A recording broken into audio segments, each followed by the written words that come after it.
Now, you kids probably don't know this, but Santa really liked to take it easy during this off-season before Christmas started.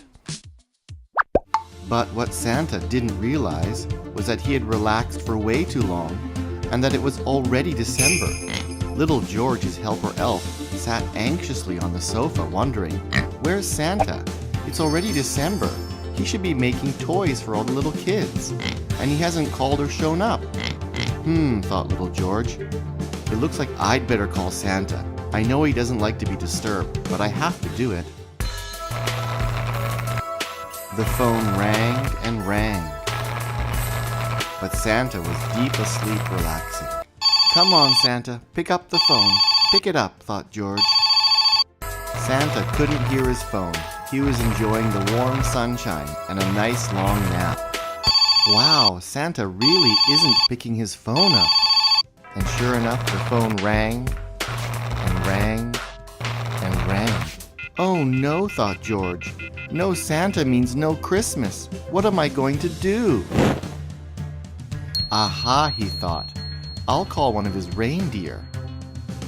Santa's reindeer always know how to find Santa. So little George called one of Santa's reindeer and arranged to be picked up at his house so that they could go together and find Santa. George was confident that he was going to save Christmas. Ah, there he is, thought George. Over here, reindeer. And Sven dropped out of the sky into George's living room. Ah, Sven, thought George, one of Santa's newer reindeer helpers. Come on, let me get on your back and let's go find Santa. And Sven agreed. We have to go get Santa. And they rushed off. December had already started, and there was no time to waste. Santa's reindeer used his Christmas powers to fly through the sky.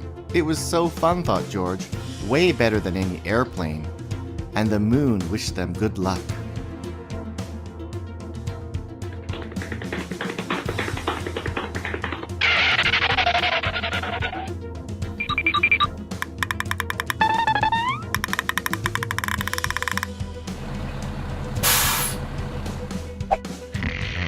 Santa! Santa!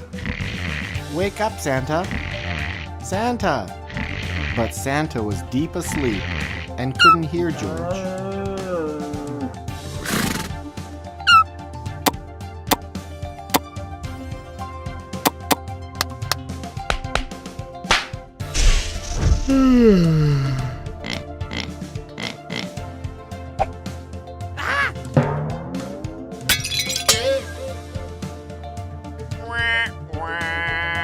Oh no, said Santa. I've overslept. It's already December.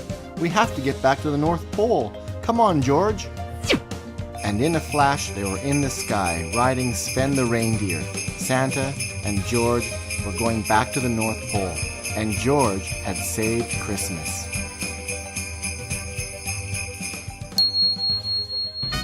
It was a beautiful day, and George was happily playing with his favorite pet dinosaur in the park. He said to his little dinosaur, I love you, and I'm going to be your best friend forever. And we'll be together forever and ever, he thought. And he played happily with his little dinosaur. Nothing could go wrong when George was with his pet dinosaur. Little did George know that the Joker was also in the park, and the Joker had seen George's wonderful little pet dinosaur. Now the Joker, being the bad guy that he is, decided to run up and steal George's pet dinosaur. Oh no, thought George. He, thought the Joker. Now I have a wonderful pet dinosaur, as he ran away. Poor George, he just lost his best friend. What was he going to do? But George wasn't one to panic. He knew that the Joker was really terrible at hiding, and he had just the plan to catch him. So George reached into his pocket and pulled out his handy phone. George knew that Batman wasn't around, so he decided to call Spider-Man. But then he found out Spider-Man was sick. Cough, cough, said Spider-Man. I'm sorry, George. I'm bedridden. I'd love to come and help you get your dinosaur back, but listen to me. I can't even get out of bed, he said. George didn't miss a beat. He knew exactly what to do. PJ Masks, of course. They were always willing to help, so he called them. "Oh, hey George," said Catboy. "Yeah, we're just watching TV. We're not doing much. What can we do for you? How can we be of service?" "Oh, is that so? Okay, we'll take care of it." Catboy knew exactly what to do. He decided to pay Spider-Man a visit and bring some medicine. "Hey Spider-Man," he said. And Spider-Man said, "What are you doing here, Catboy, and what are you holding? No, I don't want any part of that. I'm fine and I'll get better on my own. I've got chicken soup and a nice comfortable bed. I'm fine. You don't need to do that." But Catboy said, "We need your help. George needs your help, and I'm going to give you this medicine." Now, Spider-Man was a pretty brave guy, but he was definitely scared of needles. But he knew George needed his help, and that's what a superhero's got to do. Catboy said, "Don't worry, this won't hurt a bit," as he poked and prodded the needle into Spider-Man's bare bottom. "I feel incredible," shouted Spider-Man as he bounced out of bed and flexed his big spidey arms. "I'm ready to go. Look at me. I'm a superhero." And Catboy knew he had saved the day. "There's no time to waste," said Spider-Man. "I've got to go rescue a dinosaur and make little George happy again. There's no way the Joker's gonna get away with this." Meanwhile, Joker was returning back to his secret lair, or as his mother liked to call it, his bedroom. He was going to add another toy to his collection. He was so happy. "This little dinosaur can go right here on my desk. Look at all my toys. I have got almost every toy I've ever wanted, and I haven't had to pay a dime. What toy shall I play with now? I know, I'll play with my Mario toy. That'll be fun," thought the Joker. George's little dinosaur wondered where he was and who all these other toys were. And he knew he shouldn't be here, and he really started to miss George. But luckily for him, Spider-Man was already there and was planning his rescue. Spider-Man was still a little woozy from all the medication, so his aim wasn't perfect, and he knocked the dinosaur over. But he did finally manage to get a good suction hold on his head, and he pulled the dinosaur to safety. Yay for George! George hadn't even waited for 5 minutes, and here was Spider-Man bringing his dinosaur. "I thought you were sick, Spider-Man." And Spider-Man said, "Well, PJ Masks came by and gave me some really good medicine. Here's your dinosaur back." And George said, "Thank you, Spider-Man, thank you. And how did you catch the Joker, Spider-Man? How'd you do it?" And Spider-Man said, "Well, would you like to see? Well, maybe I'll show you next time. Bye." Today was turning out to be a really great day, thought the Joker. He had finally gotten Peppa Pig's brother George's little baby dinosaur toy. The Joker didn't seem to mind that most of his toys weren't happy being there. But wait a minute, where was the little dinosaur that he had just taken a few hours earlier? It was gone. How could somebody possibly steal from the Joker? The Joker was the one that did all the stealing. Meanwhile, back at Catboy's house, the PJ Masks gang were busy watching their favorite action TV show.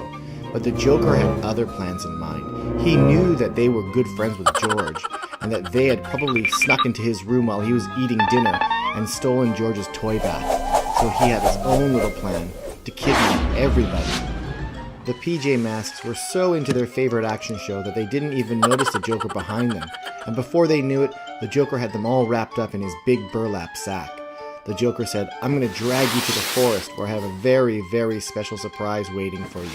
And once you see it, you'll start talking." He said. The PJ Masks, however, had no idea what the Joker was talking about, and had no idea what they were going to say once they got there. "My cement mixing truck will bury you up to your necks in concrete if you don't start talking. Now where is my little pet dinosaur? I don't care that it was George's. It's mine now, and if you don't start talking, you'll all end up at the bottom of the ocean," said the Joker. "This is crazy," exclaimed Catboy. "We have no idea what you're talking about." "Yes," said Gecko, "we have no idea what you're talking about." Owlette said, "Please come back, Joker, let's talk about this. We didn't have anything to do with George's dinosaur." But the Joker wasn't having any of it. He said, "I'm going to go off and take a nap and let you guys think very carefully about where my dinosaur is. And you know what happens if you don't." Suddenly, Catboy had a great idea. He could use his cat sense to call any animals from near and far to come to his rescue. so he sent the message out. But who would come? Who would be able to rescue them? It's Hulk!